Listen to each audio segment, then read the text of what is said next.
안녕하세요. 오늘은 저희 MG 세무사 컨설팅에서 세 번째로 오늘 촬영을 하게 되는데 어떻게 그동안 뭐 한 주간 잘 지내셨는지. 어디 잠깐 다녀오셨다면서요? 네, 저는 오랜만에 좀 여행 좀 즐기려고. 어디로 갔다 오셨어요? 네, 필리핀 세부에 갔다 와가지고 물속에서 다이빙 하면서 3일 내내 놀았죠, 물고기들이랑. 좀 지난주에 비해서 얼굴이 좀 탔어요. 좀 더. 계속 마스크 이렇게 쓰고 있다 보니까 여기만. 우리 강문석 세무사님은 한 주간 어떠셨어요? 네, 저는 무탈하게 잘 지내고. 오늘은 이제 법인 사업자 혹은 또 개인 사업을 운영하시는 그 대표님들께 좀 정보가 될 수 있는 계정을 하나 좀 말씀을 드리려고 합니다.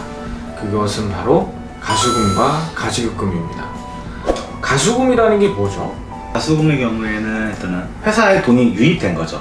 유입된데 어떤 형식이든 들어오는 부분인데 계좌로 들어온 거죠? 계좌로 들어오는 거죠. 근데 보통 일반적으로 회사에 이제는 유통 가능한 현금이 좀 유동성이 떨어졌을 때 대표나 아니면 임원분들이 일시적으로 잠깐 집어넣는데 보통 우리는 그냥 회사 입장에서 차입금 이렇게 생각을 해주시면 될 것 같아요. 가수금은.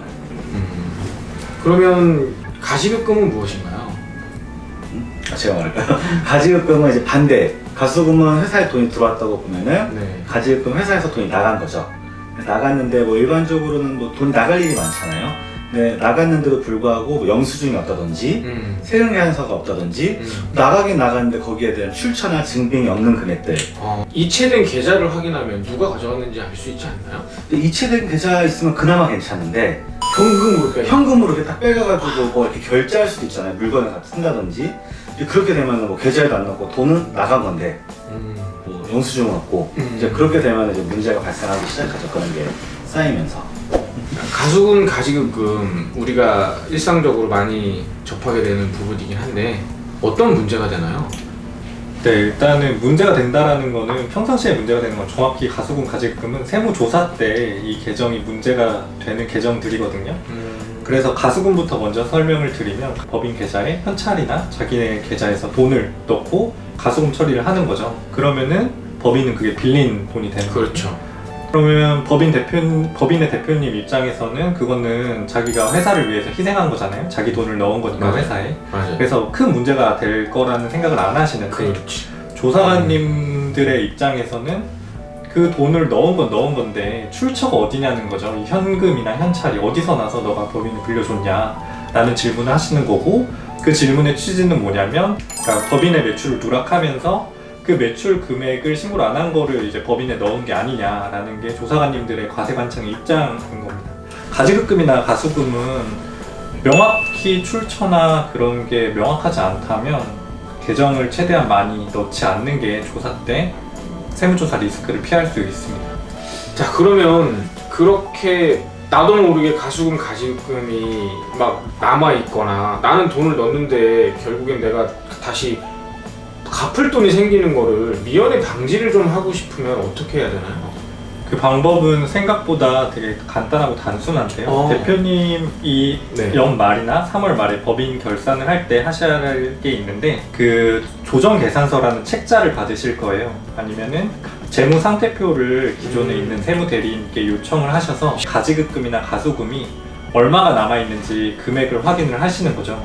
회사에 받을 돈이 얼마인지 아니면 본인이 줄 돈이 얼마인지는 본인 대표님이 가장 잘 아시기 때문에 네. 본인이 생각하는 어느 정도의 수치와 그 재무상태표의 가지급금이나 가수금의 수치가 어느 정도 맞는지 정도만 매년 확인만 하셔도 이렇게까지의 상황은 발생하진 않을 거거든요.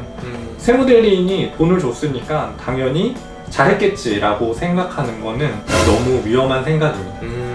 그러면 여기서 추가적으로 궁금한 건 이미 가지급금, 가수금이 많이 벌어져 있고 쌓여 있고 계정이 이미 잡혀 있다면 그럴 땐 어떻게 할 수 있는지 혹시 해결 방안이 있으면 좀 알려주실 수 있나요? 가수금 같은 경우에는 뭐 사실 뭐 특이한 컨설팅적인 해결 방안이 있지는 않고요. 가수금은 왜냐면 저희가 회사한테 돈을 빌려준 거기 때문에 그 자금 원천이 정확히 뭐 어떤 건지만 사실 현찰로 그래서 돈을 현찰로 법인 계좌에 넣는 거는 꼬리표가 붙지 않기 때문에 그건 최대한 지양하시는 게 좋을 것 같습니다. 가지급금 같은 경우에는 첫 번째로는 그 특허권, 대표님의 특허권을 법인에 양도하면서 양도 대금을 받는 대신에 법인 대표님의 가지급금을 상계하는. 상계하는, 없애는, 서로 충당시켜서 없애는 걸. 맞습니다. 두 번째로는 대표님이 가지고 있는 법인의 주식을 법인에게 팔면서 법인이 그러면 대가로 돈을 줘야 되니까 그 대가 대신에 가지급금이랑 상계하는 방법이 있는데, 이 같은 경우에는 법인이 자기 주식을 취득하는 상황이거든요. 사법적으로 법인이 자기 주식을 취득하게 되면 자본 충실의 그런 요건에 위배되기 때문에 그런 것들은 상법적으로 많이 막고 있어서 자기 주식을 법인이 취득하려면 되게 많은 요건을 갖춰야 됩니다. 그러면 이제 마지막으로 이제 이야기를 좀 마치려고 하는데, 우리 법인 사업자 혹은 개인 사업자 우리 대표님들한테 정말 계정 혹은 뭐 세금 관련해서 꼭 기억해 주셨으면 하는 것들 하나씩 좀 말씀해 주시면 도움이 되실 것 같아요. 제가 먼저 네, 말씀드릴게요. 황우석 세무사님부터. 가지급금 해결을 하는 방법 중에서 급여를 받아가지고 넣으면 된다라고 말씀을 제가 드렸잖아요. 근데 그 부분을 듣고 또 다른 어떤 대표님들은 그럼 급여 마음대로 올려가지고 넣으면 되겠다라고 싶어서, 법인 대표님의 급여를 올리는 데는 근거 규정, 이사의 결의나 주총 결의 같은 것들이 필요하거든요. 그래서 그런 것들을 갖추고 급여를 올린 다음에 가지급금을 갚으셔야지. 우리 정원 세무사님도 아. 본인의 어떤 팁 하나만. 저는 개인적으로 딱 심플하게 말씀드리면은, 이 법인이라는 거와 대표이사라는 거는 별개의 인격체거든요. 그렇기 때문에 저희가 법인 설립을 하게 되면은 법인 등록번호를 주잖아요. 네. 그게 사람으로 따지면 주민등록번. 주민등록번호를 주는 거거든요. 네. 그렇기 때문에 법인과 대표이사는 별개이고, 이게 위임 관계로 회사가 대표를 고용을 한 거지, 이게 내 회사가 아니기 때문에 내 회사에서 내가 돈을 꺼내갔는데 그게 왜? 라고 생각하시는 대표님들이 굉장히 많으세요, 생각보다. 근데 그게 내 돈이 아니고 회사 돈이라는 걸 항상 유념을 해주셔야지, 이게 잘못하면 횡령, 배임, 이쪽으로까지 충분히 넘어갈 수 있는 소지가 맞아요. 있기 때문에, 이거는 나는 회사와 하나가 아니다라는 생각은 꼭 갖고 경영을 해주셔야 될 것 같아요. 정말 중요한 얘기인 것 같습니다. 애쓰셨는데 마지막으로 한 말씀씩 해주시고 오늘 또 인사드리도록 할게요. 이번에는 정우 세무사님. 다음 주 넘어가면서부터 좀 많이 추워지지 않을까 싶어요. 크리스마스도 곧 다가오고, 감기 조심하시고, 추운데 미세먼지도 있으니까 좀 이게 기관지도 좀 조심하시고 해가지고 좀 올해 마지막 남은 시간은 좀 건강하게 보내셨으면 좋겠습니다. 우리 문석 세무사님도. 네, 뭐 감기 조심하시고 미세먼지 조심하시고, 이제 때마침 또 12월이니까 12월이면 법인의 장부가 결산이 되는 12월 말입니다. 장부 잘 확인하셔서 나중에 조사 때 문제되지 않는 회사가 됐으면 좋겠습니다. 감사합니다. 알겠습니다. 오늘 저희들이 준비한 영상은 여기까지 마무리를 하도록 하고요.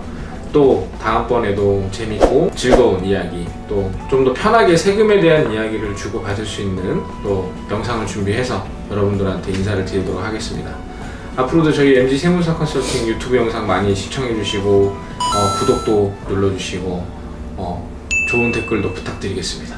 인사드리겠습니다. 감사합니다.